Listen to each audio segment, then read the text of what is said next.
Hey, welcome in. Welcome to the Arrowhead Addict podcast. We are here coming to you live. The Kansas City Chiefs are going to the Super Bowl. You only win a Super Bowl 2 times every 5 years, right? Oh! The warm-up act is over. Let's bring in Melissa Etheridge, massive Chiefs fan. Melissa. Super Bowl champion, 2-time Pro Bowler, and Trent Green.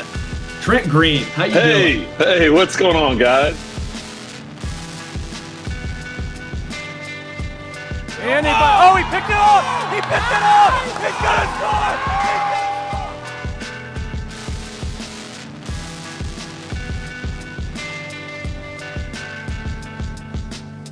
And we'll see you next week, but until then, as always, go Chiefs.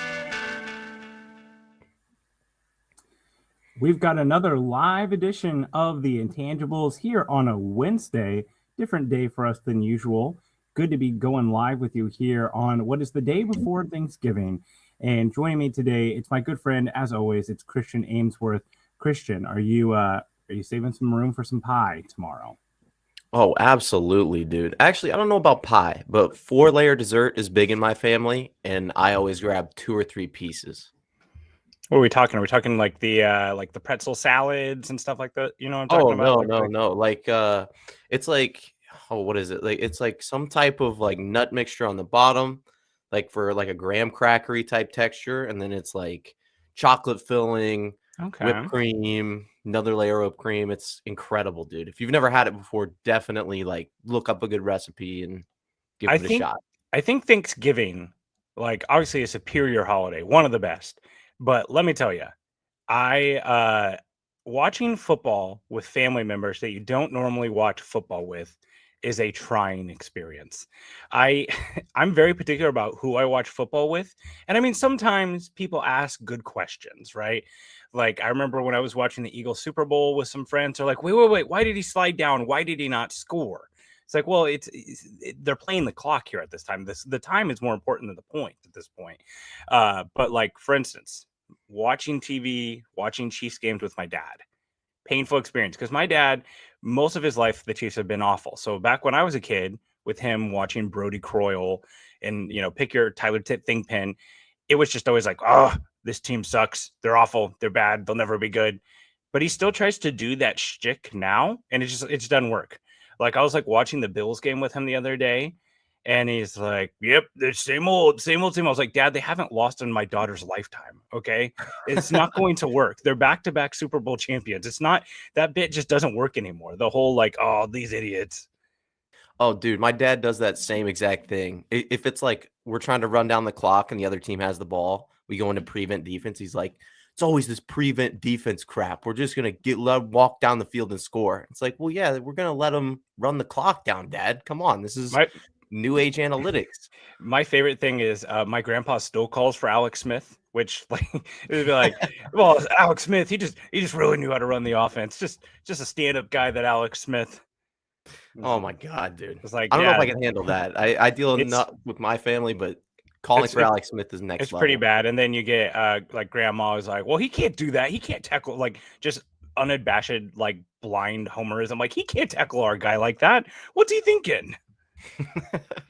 Well, before we get going today, let's talk a little bit about what we're going to be talking about here on this Wednesday edition of the podcast. We are going to be going through a little bit of what's to come in the future. Obviously, we've got a game on Friday. We're going to be talking about that too, pre-gaming that and talking a little bit about what to expect from Chiefs Raiders. But we want to take a sneak peek under the covers of what's to come after this season.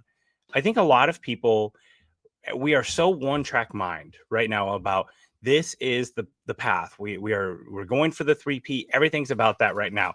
I think we forget about what's to come next year. And we wanted to kind of talk about some of the big questions looming on this roster and some of the things that really make this kind of an all-in year. And I don't think a lot of people are talking about how all-in the Chiefs really are this year. So we're going to be kind of talking about post what hopefully will be a 3P.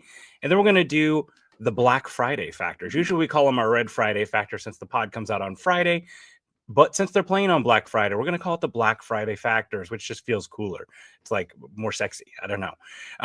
But before we do that, we're just talking about grandma and grandpa having the game on the TV. Tomorrow is Thanksgiving. It is the football holiday of the year. And God help us, there's some doozy of some games out there. So you're going to want to have some extra skin in the game. Nobody wants to be watching Cooper Rush versus Drew Lock without a rooting interest. You already know, like I said, Grandma, she's going to have that game on the TV. So make it interesting. CeeDee Lamb over half a touchdown. Tua higher than 1.5 touchdowns. Get some gravy on the games this Thanksgiving over at Underdog Fantasy. Got to tell you about their vulture protection. If you select a designated running back to score a touchdown in your pick'em entry, then they get vultured, they'll rescue your entry. So the backup comes in, steals the touchdown, they'll still give you that score. Or try playing Red Zone Rush, a game you won't find anywhere else. You can just pick whether a player is going to score a touchdown by swiping right for yes or left for no. It's as simple as that.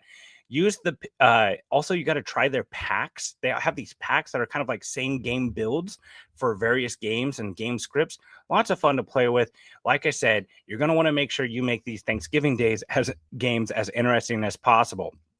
Download the app today and use our code Arrowhead Addict. That's all one word to get up to $1,000 in bonus cash instantly. Again, that's code Arrowhead Addict, all one word, to get up to $1,000 in bonus cash instantly. Higher or lower, you make the call on Underdog. Must be 18 plus years or older and present in a state where Underdog Fantasy operates. Terms apply. Void in Colorado. Concerned with your play, call 1-800-GAMBLER or visit www.nbcgambling.org. Arizona, call 1-800-NEXT-STEP or text NEXT STEP to 53342. New York, call the 24/7 Hope line at 1-877-8-HOPE-NY or text HOPE-NY to 467-369. So we alluded to a little bit here, Christian, about the future of what this team is. And like I said, we'll get into analyzing the Chiefs as they're currently constructed. But here for a little bit, let's just think beyond the season. This kind of came up to me the other day when I was going through a mock draft that I was writing for the website. And I realized, my gosh, man, this roster has a lot of questions going forward. I want to read to you a list. And I want to ask you, what are some of the most significant names that stick out to you here? These names are DeAndre Hopkins, Marquise Brown, Trey Smith, Juju Smith-Schuster, Carson Wentz, Mecole Hardman, Clyde Edwards-Helaire, James Winchester, Mike Pennell, Justin Watson, Kareem Hunt, Samaje Perine, Tershawn Wharton, Charles Omenihu, Joshua Uche, Derek Nottie, Nick Bolton, and Justin Reed.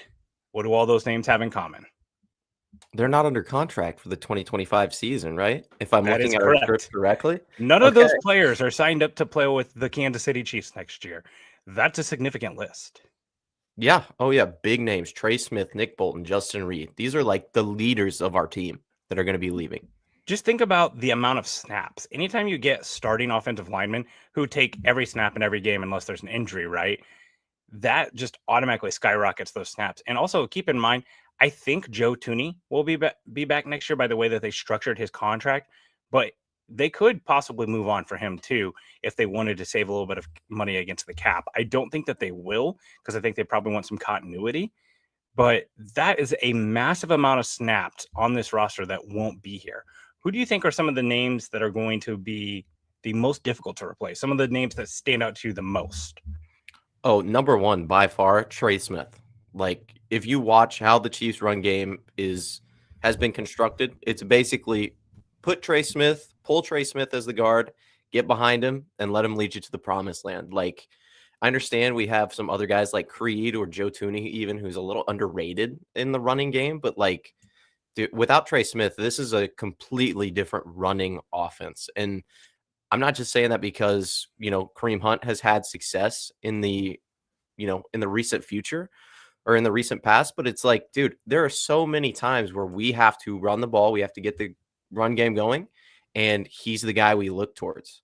Nick Bolton, I'm a Nick Bolton homer, but like, you can kind of replace him. Like, you can. Well, I mean, let's be clear. Like, even though we can argue whether what he should get paid or if he shouldn't, he's the green dot, the eyes of the defense, the captain of the defense, and he's the guy who plays 100% of the snaps or 99% of the snaps in every game he plays. So, like, it's a significant loss if he's not here next year. Oh, yeah. And just talking on-field production, not any of the stuff that we, can't really tell exactly how much he has control over, like getting the play calls in, making changes, things like that. But, like, you can kind of replace his production somewhat. He is, again, like a leader of the defense. And then the same thing with Justin Reed. Like, we have high hopes for Jaden Hicks. I don't know if he can just step right in and take Jaden Reed's spot as a leader of the defense and as like this sort of do-it-all strong safety, free safety combo that they have him right now. Like, am I off base here or? No, and I think, I think probably the best way to look at this is to kind of like, let's look at some of the guys here real quick. So first off, let's be realistic. Not every single one of these guys are not coming back. Some of them will come back. A lot of these names, a few to point out here, Mecole Hardman, Clyde Edwards-Helaire has been a non-factor this year. Mike Pennell, Justin Watson, Samaje Perine or Kareem Hunt, Derek Nottie. These are guys who have come back year after year on 1-year deals or can probably be had at 1-year deals. But where would this team be this right now without Kareem Hunt, without Derek Nottie? Like, these are guys who are playing a huge part of the snaps.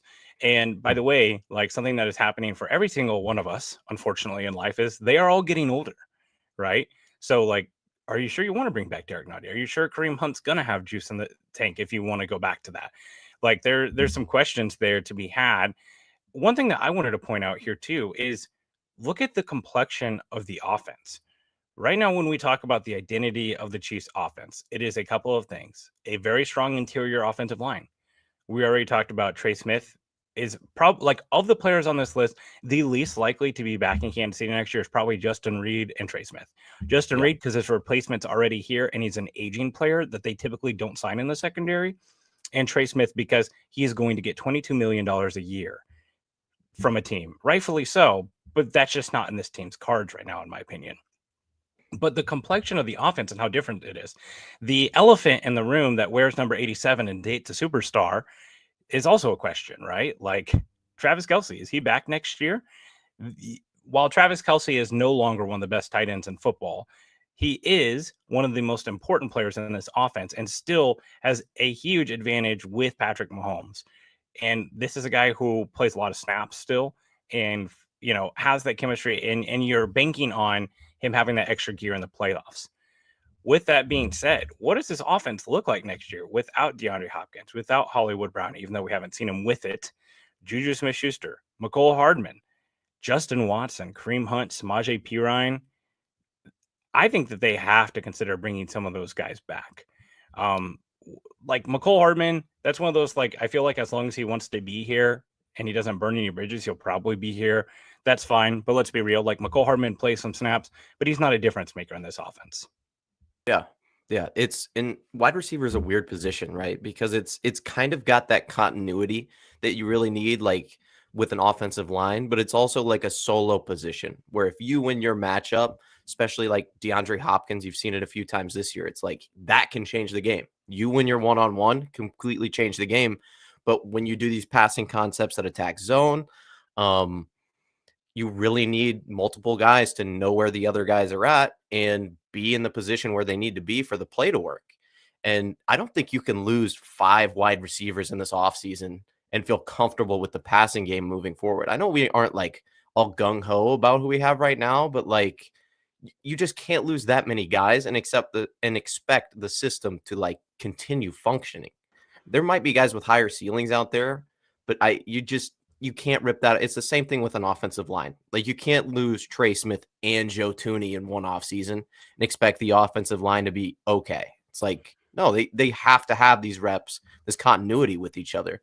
What do you think about are there any free agents you've looked at that you think would come in and be like serviceable replacements for 1 or 2 of those guys? Because I could definitely see us moving on from like Hopkins, and probably Juju would be the most likely, maybe Justin Watson to leave. Yeah, and it's tough, right? Like, the free agent market, you never really know what it is until it's like basically the green flag is waving. Like, I remember last year there was tons of rumors swirling that the Chiefs were all in on Mike Evans, and then like a day or two before free agency, he signs back in Tampa. Well, that any conversation there, like, let's put it this way. I don't see the Chiefs being in the T. Higgins sweepstakes, nor do I want them to be, honestly, based on his injury history and just the way his game is. Talented player, good player. I don't want to be the team to pay him. And then, like, this isn't from just early looking at it, it's not a huge free agency class. Like, as far as talent, like, sometimes there's really good waves of free agency. It's like, you just got to kind of look back, right? Like, we're talking about the 2019, 2020 draft. Those were some drafts that definitely had some talented players, but let's be real, most guys that make it to free agency aren't guys that you want to be signing because the teams have been already locking up good players. I like one thing here that I look at is like what is the Chiefs passing offense identity going to be? Also, let's not forget Rashee Rice recovering from a major knee injury and will probably miss games due to suspension. I think probably October, maybe you hope to have Rashee Rice back. And even then, what version of him are you going to get? I want to believe that he's going to come back and be the same version of himself or 98% of it, but that's not a guarantee. That's no guarantee thing. So right now your passing offense is Xavier Worthy, Sky Moore, Rashee Rice on injury. That's basically their entire passing offense. And then, oh, by the way, if Travis Kelce were to retire, you feel really good about some of the things that Noah Gray has flashed the last couple of weeks. Great progression for him. But Jared Wiley is your second tight end, and he's recovering from a torn ACL that he probably honestly will start on the pup or like be very, very late into the season. And like we've talked about tight end progression, that's very obvious with Noah Gray and how long that takes. I don't think you're going into this offense thinking, hey, Jared Wiley's going to play a major part. He can't be the new Blake Bell and Noah Gray be the new Travis Kelce. I just don't see that. And like, let's be realistic. How confident are we that the left tackle for the Chiefs next year is going to be the left tackle that played the majority of the snaps this year? Juan Morris, DJ Humphries, if that's a thing. Like they'll probably give Kingsley another opportunity here. I know we had a comment in the chat here about moving Kingsley to right guard. Who knows? That honestly might be Hunter Norzad or CJ Hansen be more likely there, or there's a lot of good interior offensive linemen in this class. Most of them tackles who will probably kick inside, but you've got your Tyler Bookers, there's a lot of guys in the draft that can kick inside. So that might be the place that they can get the best available player too. So I'm not even going to rule that out. But yeah, this identity of this offense, like they've been committed to keeping Patrick Mahomes weapons and keeping him loaded with weapons. This is one of those years that I think people are not going to realize how big of a reset is coming for this team unless they are able to make some moves. One thing that I would suggest, I'm not sure how willing the player would be to do it because of the way his year has gone. But if you get a couple of good games out of Hollywood Brown, that's one of those that I would approach him and say like, hey, let's do this again. Let's do another 1 year prove it deal, or let's do like kind of an incentive laden 2 or 3 year deal that's going to give you some long-term security, but also like allow you to earn. And at that point, you're just like, hey, we've got two guys who have a skill set that complement each other well with Worthy and Brown. You're going to have this Rice power slot. One thing that I was thinking about, one of the best offenses in the NFL right now is the Detroit Lions. What do they have? An exquisite power slot and a burner down the field in Jameson Williams. Jameson Williams isn't that much bigger than Xavier Worthy. Jameson Williams is probably 180, 6 foot, right? He's not some big guy. That's like kind of what they're going for. So if you could keep that core together, Hollywood Brown, Rashee Rice coming off of injury, maybe you get another year out of Kelce, Pacheco in the running game, I start feeling a lot better. But yeah, they've got to find a way to keep one of those skill players in position. Oh yeah, and for any of these guys that are on the list, I think Hollywood Brown is probably like the biggest layup, easy re-sign, as long as he doesn't go crazy at the end of this year. Not that I'm rooting against him, but like if he comes in, leads the team in receptions 1 or 2 games, and then, has a significant contribution towards the Super Bowl run, like I don't think a lot of teams are going to look at him and be like, oh, there's our superstar number 1 wide receiver. Let's pay him $20 million a year. I think they'll look at him and be like, hey, he's this like utility piece that if we're like a really good team, we can sign him. He might be that like missing threat. That's kind of what the Chiefs thought this year. It's like, hey, we've got Rashee Rice. We've got these other players. Let's just slot him in. He'll be one more. He might be that guy that takes us over the top. So I don't think he's going to be like crazy expensive. Other than that, though, I mean, are there any like layup signings you see here? I mean, Clyde Edwards-Helaire, if we want him back, I think would be pretty cheap. James Winchester, that's probably Justin Watson. Like, yeah, Justin Watson. I think he's got a role here, and that's fine. Like, you saw how important he was blocking down the field for Patrick Mahomes. Everybody needs a ditch digger, right? Like, he's that type of guy. Gary here brings up a good point in the chat. He says it's going to be very important that the Chiefs hit on their draft picks next year. That's part of this, right? Like, you needed Sky Moore to be a guy, so that way you're not in this position. If Sky Moore is like even a shred of accountable, or not, I shouldn't say accountable, but dependable, you feel better about this, but he's not. Like you're in no position that you feel like you can honestly play him on the field. And then this goes to the defensive side of the ball too. If Felix Anudike-Uzomah is your starting edge player who can get you 5 to 10 sacks a season, you feel a lot better about that, but that's not where he is.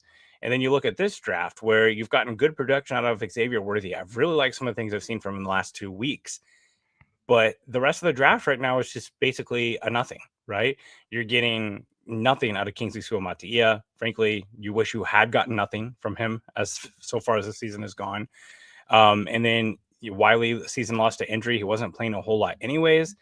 And Hicks is rotating in more. I think there's some reasons there. And then you have just like some projects with Hansen and Norzad, and then you've already cut Kamal Haddock. So like, where does that draft leave you? You've already cut Keandre Coburn. Nick Jones is around on the practice squad from the previous year. Rashee Rice, his season is lost to injury. You're getting a lot of snaps from Shamari Connor. And, so like you're looking at 2 draft classes here. That's why I think in this draft, and, we'll have plenty of time to talk about the draft, but I think it's really important to consider trading down. I think it's really important to consider picking players based upon their floor rather than the ceiling. I think they've went for ceiling the last couple of drafts, which, hey, they've won 2 Super Bowls. Can't complain about the results, but I think now it might be time to flip that switch a little bit. Ring, ring, ring. It's the phone. What's that? It's the New Orleans Saints who are in cap hell. They're wanting to know if you want to trade pick 32 and maybe a day 2 pick swap for Chris Olave. What do you say, Christian? Oh, yeah, absolutely. And I probably wouldn't give it a second thought. Like, I loved Chris Olave coming out. I know it's a lot to give for him, especially with his concussion history, but I think that's one of the ones where you just go, hey, I've seen this player be good. Get him in Andy Reid and Patrick Mahomes' hands. I think he'll be great. And let's just move forward. I mean, there are some wide receivers that if they fell to you at 32, you would look at and be like, okay, toss up. Like if this is a draft day trade and oh man, I'm just blanking on a wide receiver here, but Emeka Egbuka. Oh, then you probably say no. Get the Buckeye boys. Get the Buckeye boys. Emeka Egbuka, Chris Olave, Xavier Worthy, Rashee Rice, the power slot. Now we're cooking. Here's the thing. Olave, a really complete receiver, like runs real routes, really sharp down the middle in the intermediate field. Honestly, a lot of similar Hollywood Brown traits, not quite as explosive, but the concussions, those are scary. With Olave being a first round pick, you have 2 more years of control. You have this year and the 5th year option, which his 5th year option will probably be in the 18, 17 million a year range, but you'd have to be extending him. I'm not sure what Chris Olave would get on the open market right now, but the way that, I mean, like, look at what Jerry Jeudy got, right? Like Jerry Jeudy got like 55 million guaranteed dollars. So I don't know, like if I would go to the wide receiver trade market, because I think a couple of those guys could be had. We've already seen, like we said, Jeudy be moved. Garrett Wilson's another name. I'm not sure why the Jets would trade Garrett Wilson, but I bring up the Saints just because they are in literal cap hell and have not a lot going for them. Also, another Saint I'd be interested in would be Rashid Shaheed, who is a field stretcher, but has also lost a lot of his season to injury. He was an RFA tender this year, so I'm not sure if he's going to be here long term. So we've talked a little bit about this. Let's talk about the context of what they have to work with this kind of wave of free agents. So next year, just looking at the over the cap page, the Chiefs are projected to have $20 million in cap space, $20.4 million to be specific. Of those contracts, some of their biggest contracts, Patrick Mahomes, Joe Thuney, who we talked about, they reworked his money. He's basically going to be here unless they want to take some dead cap hit. Travis Kelce, Juwan Taylor, another contract that they've reworked. You can forget about anyone else starting at right tackle next year for the Chiefs. It's going to be Juwan Taylor, the way that they structured his contract, unless something's happened with injuries. Chris Jones, Creed Humphrey, Mike Dana. So they're very top heavy with those top contracts. I will also mention, like, we know from the crowd that says, like, hey, the cap's fake, it's not real. They do have some levers here that they can pull. They can convert up to $38 million, almost $39 million of Patrick Mahomes' contract into signing bonus. They won't do that. They won't pull all of it. They almost never have. But that's a huge lever that they can pull. They can also go to Juwan Taylor's contract and get $9.4 million. Chris Jones' contract has a pretty big mechanism too, where they can get $20.6 million. So there are some levers that they can pull for some additional cap space. They're going to need it. Let's ask the question that so many people have asked. If you extend one player, Nick Bolton or Trey Smith, who are you extending? It would depend on the price, obviously, because if Trey Smith comes to you and says, I have an offer from, I don't know, the Saints, we'll say the Saints, just because they pick up all of our old players for $27 million a year. I'm going to say, Trey Smith, it was lovely to have you. Good luck in New Orleans. Now, I would say the same thing for Nick Bolton if he asked for anything over $15 million a year. It's like, yep, good job. We loved having you play here. Can't do it. Cannot do $15 million per year for you. But if you're giving me like market value, we'll say 22 for Trey and we'll say 13 for Nick Bolton. I'm going with Trey, man. Like, I understand that it's a big cap hit. But you look at where this money is going to be going. And what I really like to look at when I'm looking at the Kansas City Chiefs in their like cap space is I look for where they have their money invested and where they like to reinvest it. And offensive line recently has been, I say recently, like the past 5 years, has been a huge priority for them. And Joe Tooney's contract is about to come up. Juwan Taylor, he's got a few more years on his, but you get out a little bit further than that with the Trey Smith contract, you can kind of backload it. I just see that as a bigger need than interior off-ball linebacker. Like, I understand Nick Bolton's fantastic. I love him to death. He's one of my favorite players. You can't do it. If you're picking one or the other, you can't pick Nick Bolton. Well, I think one thing too is that, like you pointed out, they're not going to be paying a left tackle anytime soon, just where they are currently structured, right? Like whether it be Kingsley, whether it be Wanye. Again, we've reiterated this several times.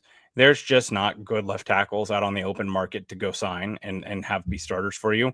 They're the DJ Humphreys. They're the, the Donovan Smith level left tackles, or, somehow you swindle a trade for a guy who's a starting caliber and you're giving him top of the market money.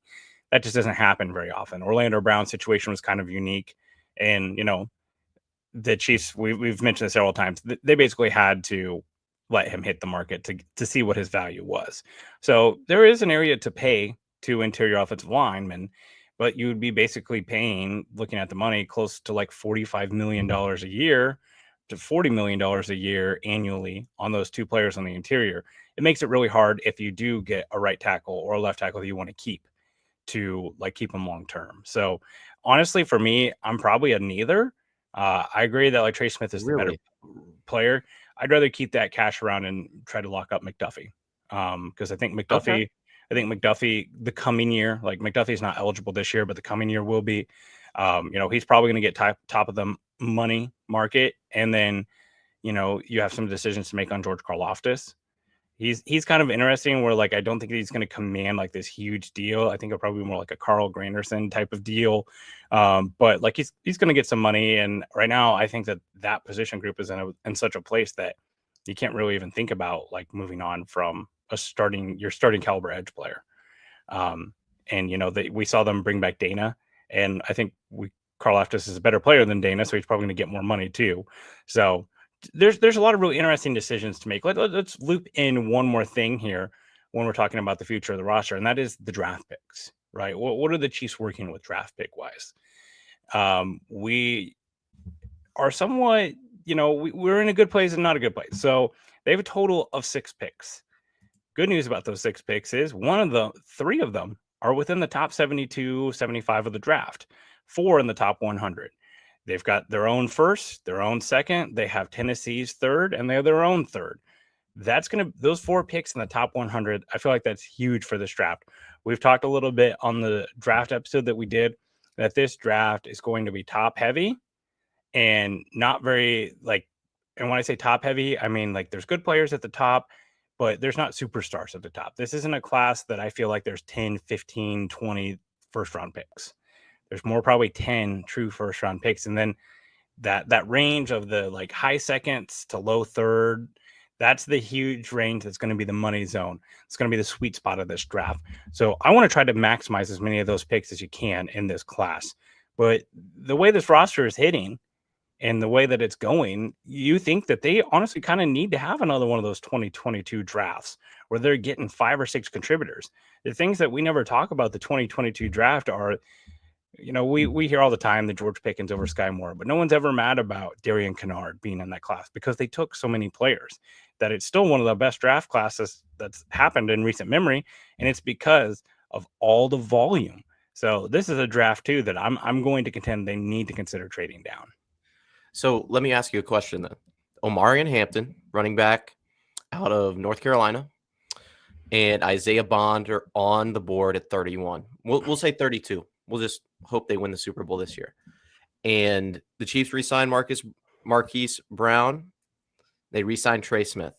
You trading up, or are you trading down, excuse me? Or are you drafting one of those guys? I know that a running back or a wide receiver in the first round might make the city burn, but I'd be tempted to take one of those two players. How long is Marquise Brown signed for? Is it another 1-year deal or is it 2 years? long term? 2 years. Yeah, We'll so say that's it's the hard 3 thing. years Is like signing, but like 2 in practice. that's the thing that's hard is like a wide receiver room constructed of Bond, Worthy, and Brown is so slightly built, man, and there's so much replication there. Bond is not. A lot of people point and say Xavier Worthy because of the helmet. We're talking about Isaiah Bond, the wide receiver out of Texas, but he's more like lateral agility, closer to Zay Flowers, is the comp I've made, where he's explosive, but not just like straight home run speed like Worthy has. But, I don't know. I'm certainly not going for Marion Hampton. I'd probably trade down, honestly, if it's the option. And like, that's the other thing too, is like, that's not always the option, right? Like me especially, I love to do mock drafts where like, oh, ring, it's the team in the 40s who wants to jump up to 32 and grab that 5th-year option on a player. Here's a nice stack of picks. Like, it's probably a lot more like what happened to the Bills. The Bills traded down from 28 to 32 with the Chiefs, and then they traded down again out of the 1st to the 33rd. So they were like basically essentially traded down twice, really only moved down like 8 or 9 picks, and netted basically an extra 4th-round pick, which, is valuable. Like a 4th-round pick is L'Jarius Sneed sometimes. Sometimes it's Jaden Hicks, and then sometimes it's a player that, is a non-factor. But for them, that was Dwayne Carter, who's been a decent player when he's on the field. He's just for now returning from injury. But yeah, these are all just type of things to kind of layer in that the Chiefs, they're all in this year. And I don't think a lot of people are talking about that.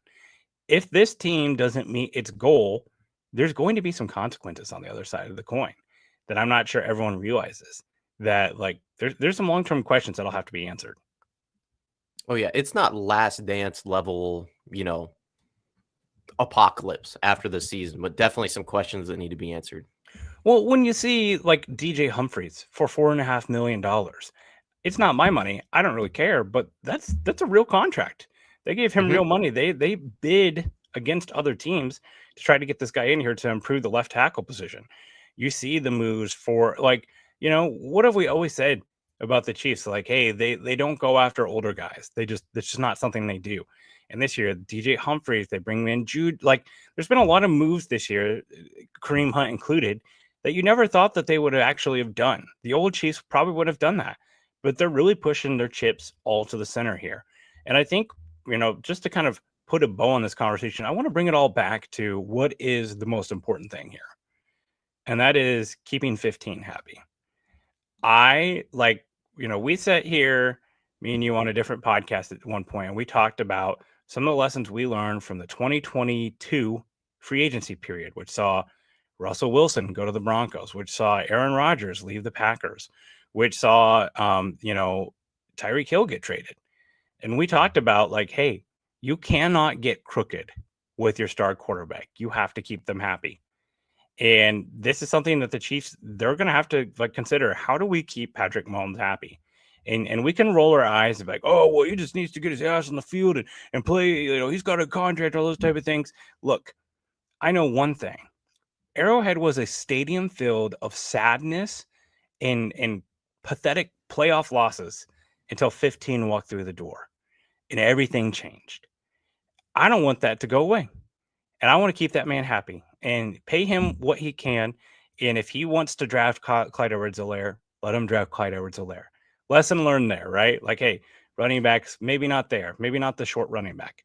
And if that means taking Isaiah Bond or a Marion Hampton, maybe that's the right thing. But you want Patrick Mahomes, whether it be with the offensive line, with it be with the skill players, they have to continue to invest in this team to be the type of team that he wants to play with and be long term.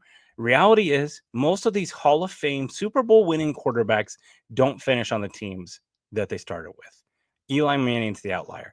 Peyton Manning, Tom Brady, Russell Wilson, Kurt Warner, like these guys, they go and they play on different teams. For me, I want to see Patrick Mahomes retire in red. And yes, I want to win Super Bowls and stuff. But like next year, I think that's just something to really consider, is that you don't want Patrick Mahomes to be looking around just being like, really, this is it. And yeah, like I am a very pro Veach guy, and I try not to be anti Brett Veach.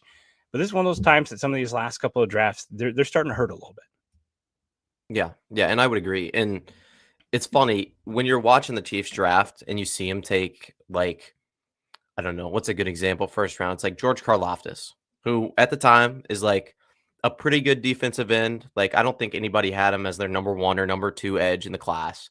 You're like, he's not the perfect Spags defensive end, but he's damn near. And then you see him take Trent McDuffie, and it's like, okay, high ceiling guy, whatever. Comes down to these drafts where it's like, hey, we're drafting Felix Anudike-Uzomah, who like at his peak could be insanely good. Hey, we're drafting Kingsley Suamataia, who is like this incredible prospect, but has no foundation to go forward. It's like when you're watching the drafts and you're like, especially like really short-sighted with it, you're like, dude, thank God. We need more superstars on this team. Brett Veach has rode the coattails of, who was our last GM? I'm spacing on his name. John Dorsey. He's been riding on the coattails of John Dorsey for all of his career. It's like, yeah, well, John Dorsey also had a bunch of misses too. Like, let's not get sidetracked here and say that Brett Veach is not a great drafter. It's like he's done a fantastic job. The problem is when you take big swings, you take strikes. Sometimes you take strikes. Sometimes you hit home runs. Sometimes you take strikes. And yeah, and I mean, one thing that I always get tired of, and we'll move on here in a second because we do want to get to the game on Friday. One thing that frustrates me about the like John Dorsey, Brett Veach dialogue is like Brett Veach gets credit for what John Dorsey has done for sure, but also he gets credit for keeping those guys here, right? Mm-hmm. Anybody can come into a good situation. It's foolish to say that Brett Veach's drafting hasn't mattered for these Super Bowls.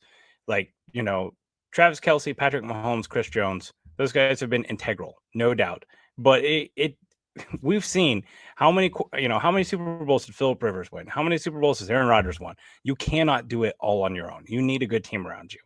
Yes, he has drafted good players that have helped this team win a Super Bowl, but he also gets some credit for keeping those guys around contractually and keeping them happy. Something that, one of the things that we've heard that the John Dorsey era struggled with is contracts. Like there was that Tamba Hali extension that just made no sense at the end of the there's been some real head scratchers with them. Now, John Dorsey, I think, has an incredible eye for football. And by the way, guess where one of the places he's been recently? The Detroit Lions, like the team that's on the draft heater of all draft heaters. So like he's got an eye for talent. No one's saying he doesn't. But I think that there were some reasons why that had to happen. And yeah, I'm not going to complain about the results too much. One thing I want to point out before we go on here, something that I'm going to pound the table. Take lots of skill players. Listen to the Packers, what they've done in the last 2 years through their draft. So in 2022, they take Christian Watson in the second, Romeo Doubs in the fourth. The next year, here's what they take. And that's not all their draft picks. Like they have more draft picks, but they take Luke Musgrave in the second, Jaden Reed in the second, Tucker Kraft in the third, Dontavian Wicks in the fifth. They continually invest in skill players throughout the draft and develop them. That offense now is super multiple, and they have lots of guys. Do they have one true superstar? No. They go out and get Josh Jacobs, not a superstar, but a very good running back who's played really well for them. But they've been able to build around this offense with just lots of guys. By the way, like Luke Musgrave hasn't played for them all year, and Tucker Kraft is like kind of emerging as a top 10 tight end. So like that's something like they can't just continue to be in this business of taking one wide receiver every year. Take a couple. Like go after some of those later day guys like your Zachary Franklins or Isaiah Bryant, some of those names. Like those are going to be names that Jalen Noel Guys like that I think will make a lot of sense that you can develop, because you can't put all your eggs in the Sky Moore basket. Not again. Dear God, please not again. Yeah. By the way, like someone said, like Lad McConkey is what the Chiefs envision for Sky Moore.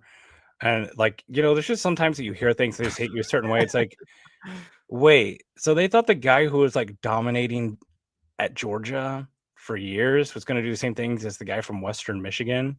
Like, maybe. But maybe it's short area quickness, Price. Come on. The release package. Yes, the release package. Maybe we should have thought of this real quick. Chris Albright here. Has CJ lost a step since getting paid? 3 sacks in 10 plus games. Let's talk about Chris Jones for a second before we get into the Black Friday factors here. What is going on with Chris Jones? Why does it feel like he's just not the most effective version of himself? Your thoughts? One man can't destroy an army. Chris Jones is doing a fantastic job. There are some plays that you see him win double 2-on-1 reps. You see him take over a drive, just doesn't get home. Part of that's because guys like Joshua Uche and George Karlaftis and FAU or Mike Dana aren't getting home. And there really hasn't been that like Kobe Bryant to his Shaq, right? I don't know if he's slowed down. Do you think he's slowed down? Like that hits me kind of in a different way. Like he's over the hill, right? Is that how you're interpreting this? Or I'm not going to say that he's like slowed down and that's why, but I do think that like his ability to close probably isn't what it used to be. And like, look, that's pretty normal. Like he's an older guy, that's not to be expected. Let me read 2 numbers for you and tell me what you think is the difference here. The first number is 9.8%, and the second number is 10.3%. 9.8% is the Chiefs' pressure rate in 2023. They were second in the NFL in sacks in 2023. The second number is 10.3. That's the Chiefs' pressure rate this year. They are towards the bottom of the NFL in sacks this year. The Chiefs are effectively getting more pressure on the quarterback this year than last year. Why is it not converting to sacks? Why do you think that is, Christian? the secondary is struggling? That's the most obvious answer. Ding, ding, ding, ding. You got it right. These guys, they are getting home. They are still getting pressures. Chris Jones is grading out as one of the top interior defensive pass rushers in the NFL, according to PFF, according to Next Gen Stats. I've tweeted out some of those numbers. You can find them on my account. What the difference is these quarterbacks are not having to hold the ball as long because guys are breaking open. What did we see from Bryce Young yesterday or last week, who had the career game for him? He knew exactly what the answers were when pressure was coming, whether it be with or without the blitz. They had those hot routes figured out. It was the outs, find 27, find 13, and go after it. That's kind of what it was. And yeah, like that tick of hesitation with L'Jarius Sneed covering or with Jalen Watson covering, I think it was the difference. And that's why we're not seeing the best version of Chris Jones. And, you know, we can put some of this on like Charles Omenihu probably not being here. We can put some of it on maybe George Karlaftis isn't having as strong as a season, but also like you've had a really pretty good season out of Tershawn Wharton. He really was taking a huge step forward at the beginning part of the year, not quite as much now, but it's the coverage, right? Like the Chiefs, they have never been this team that have just like quick winners who get off the ball and just destroy reps in 2 or 3 seconds. They've always been one of the teams that's more towards the middle of the pack with time to pressure. But now they don't have that coverage sack. And I think the Chiefs did get a lot of coverage sacks. And going back to the year prior, they were also second in the NFL. So 2022, 2023, they were both second in sacks in the league. They had Trent McDuffie. They had L'Jarius Sneed. They had, like, think about the depth there where Jalen Watson, who we're talking about now, like prime Darrelle Revis, was your third and fourth corner. Joshua Williams, those guys were your third and fourth corners. And now they're being counted on as starters and being missed when they're gone down with an injury. See, I would like to see the blitz percentages, like how often Spags is blitzing compared to last year. Because when I look at this offense, or when I look at this defense and I look at the edges, there isn't really somebody who like just pops off the page like Karlaftis' his rookie year, where like you see the flashes. The Chiefs rank second in the NFL in blitz percentage at 34.9% here in 2024. So 34.9 in 2023. They ranked 32.9. So just a slight decrease. But What were they ranked? What were they ranked? They ranked second this year? Let's see, 6. They were ranked 7th in the NFL. 7th. Okay. Last year. Yeah. It does feel like they are blitzing more often. I know that's anecdotal and now statistically proven, but it doesn't seem like you've watched the film a lot. Is there really that one guy, that Kobe Bryant to his Shaquille O'Neal? Because I do not see it. No. And yeah, I mean, that's always been the case, right? Like, I don't think anyone ever thought that was true before, but I think the thing that they're just missing is like the blitz isn't as effective and the 4-man pass rush isn't as effective because there's an answer.